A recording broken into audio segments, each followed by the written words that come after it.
वक्फ, धर्म का दान, समाज का कल्याण। वक्फ एक अरबी शब्द है। इसका अर्थ होता है रोक देना। इस्लाम में वक्फ का मतलब है अपनी संपत्ति का कुछ हिस्सा अल्लाह के नाम पर दान कर देना। यह दान हमेशा के लिए होता है। दान की गई इस संपत्ति को वक्फ संपत्ति कहते हैं। इसका इस्तेमाल गरीबों की मदद, शिक्षा, धार्मिक स्थलों के रखरखाव और समाज के भले के लिए किया जाता है। वक्फ एक नेक काम है। इसका मकसद है समाज के सभी वर्गों का भला करना। भारत में वक्फ संपत्ति का इतिहास बहुत पुराना है। मुगल शासन के दौरान भी वक्फ व्यवस्था का खूब विकास हुआ। आजादी के बाद वक्फ संपत्तियों के प्रबंधन के लिए वक्फ अधिनियम बनाया गया। पुराना वक्फ अधिनियम, नेक इरादे, उलझी राहें। 1995 में भारत सरकार ने वक्फ अधिनियम लागू किया। इसका मकसद था वक्फ संपत्तियों के प्रबंधन को बेहतर बनाना। यह कानून वक्फ बोर्डों को वक्फ संपत्तियों का प्रबंधन करने का अधिकार देता था।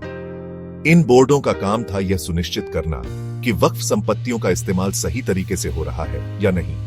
2013 में इस कानून में कुछ बदलाव भी किए गए, मगर पुराने वक्फ अधिनियम में कई खामियां थीं।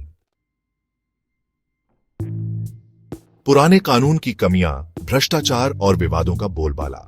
पुराना वक्फ अधिनियम कई मायनों में नाकाम साबित हुआ। सबसे बड़ी समस्या थी पारदर्शिता की कमी। वक्फ बोर्डों पर भ्रष्टाचार के आरोप लगते रहे।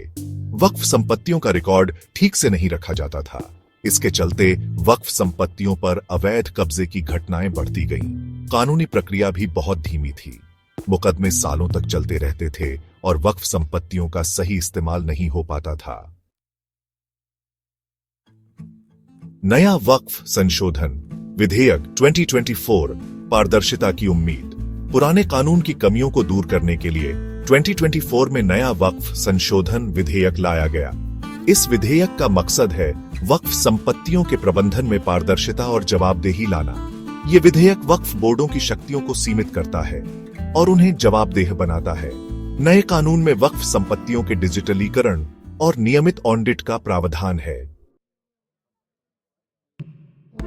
नए वक्फ कानून में कई महत्वपूर्ण बदलाव किए गए हैं। अब वक्फ बोर्ड किसी भी प्राइवेट प्रॉपर्टी को वक्फ संपत्ति घोषित नहीं कर सकेंगे। सरकारी जमीन को भी वक्फ नहीं माना जाएगा। वक्फ बोर्ड के फैसलों को अब अदालत में चुनौती दी जा सकती है। वक्फ संपत्तियों का सारा रिकॉर्ड ऑनलाइन होगा। इससे पारदर्शिता बढ़ेगी और भ्रष्टाचार पर लगाम लगेगी। नए वक्फ कानून से कई फायदे होंगे। सबसे बड़ा फायदा होगा पारदर्शिता। वक्फ संपत्तियों का रिकॉर्ड ऑनलाइन होने से गड़बड़ी की आशंका कम होगी। डिजिटल प्लेटफॉर्म के जरिए लोग आसानी से वक्फ संपत्तियों की जानकारी हासिल कर सकेंगे। नियमित ऑडिट से वित्तीय अनियमितता पर रोक लगेगी। वक्फ संपत्तियों का सही इस्तेमाल हो सकेगा, जिससे गरीबों और जरूरतमंदों को मदद मिलेगी। नए वक्फ कानून का स्वागत तो हुआ है, लेकिन कुछ आलोचनाएं भी हुई हैं। कुछ लोगों का कहना है कि यह कानून वक्फ बोर्डों की स्वायत्तता को कमजोर करता है। उनका मानना है कि सरकार को वक्फ बोर्डों के कामकाज में दखल नहीं देना चाहिए। कुछ मुस्लिम संगठनों ने इस कानून का विरोध भी किया है। उनका कहना है कि यह कानून मुसलमानों के धार्मिक मामलों में हस्तक्षेप है।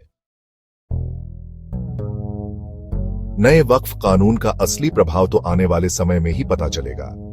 अगर इस कानून को ईमानदारी से लागू किया गया तो यह वक्फ संपत्तियों के प्रबंधन में क्रांतिकारी बदलाव ला सकता है। पारदर्शिता बढ़ेगी, भ्रष्टाचार कम होगा और वक्फ संपत्तियों का इस्तेमाल सही मायने में समाज के कल्याण के लिए हो सकेगा। लेकिन अगर पुराने ढर्रे पर ही काम चलता रहा तो यह कानून भी बेअसर साबित होगा। वक्फ एक महत्वपूर्ण संस्था है। इसका मकसद है समाज के गरीब और पिछड़े तबकों की मदद करना। नए वक्फ कानून से उम्मीद है कि वक्फ संपत्तियों का प्रबंधन और बेहतर होगा। हमें यह सुनिश्चित करना होगा कि वक्फ का पैसा सही जगह पर खर्च हो और इसका लाभ उन लोगों तक पहुंचे जिनके लिए यह बनाया गया था।